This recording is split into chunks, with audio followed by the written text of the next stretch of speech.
L'amour de la patrie est le premier amour. Et le dernier amour après l'amour de Dieu. C'est un feu qui s'allume alors qu'il lui est le jour, où notre regard lui comme un céleste feu.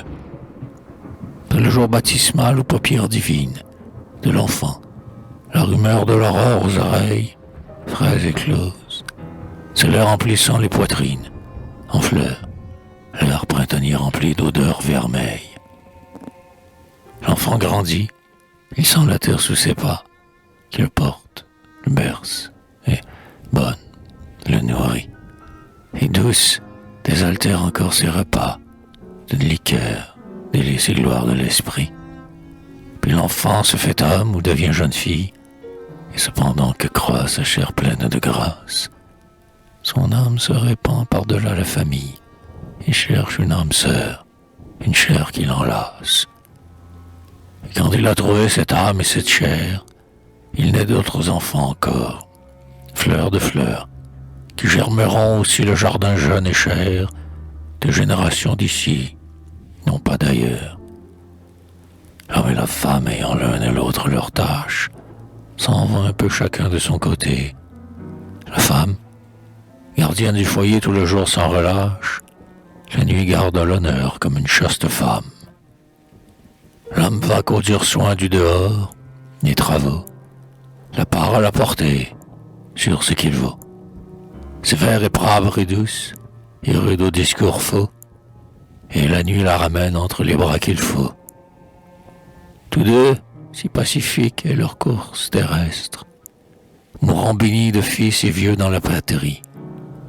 Mais que le noir démon, la guerre, essore l'ouest, que l'air natal s'empourpre aux fleurs de tuerie, que l'étranger mette son pied sur le vieux sol, nourricier, imitant les peuples de tous bords, Saragosse, Moscou, le russe, l'espagnol, la France de 93, l'homme alors, magnifié soudain à son œuvre sauce, et tragique, et classique, et très fort, et très calme, lutte pour sa maison, combat pour sa fosse, meurt en pensant aux siens ou leur conquiert la palme.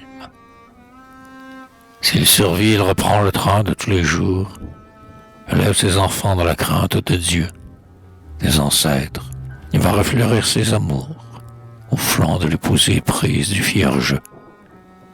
L'âge mûr, celui des sévères pensées, des espoirs soucieux, des amitiés jalouses. C'est l'heure aussi des justes haines amassées. Et quand sur la place publique, habillés blues, les citoyens discordent en d'honnêtes combats, et combien douloureux à leur fraternité, s'arrachent les devoirs et les droits, et non pas pour le lucre, mais pour une stricte équité. Il prend parti, pleurant de tuer, mais terrible, et tuant sans merci comme en d'autres batailles, le sang autour de lui giclant comme d'un crible, une atroce fureur, pourtant sainte, aux entrailles.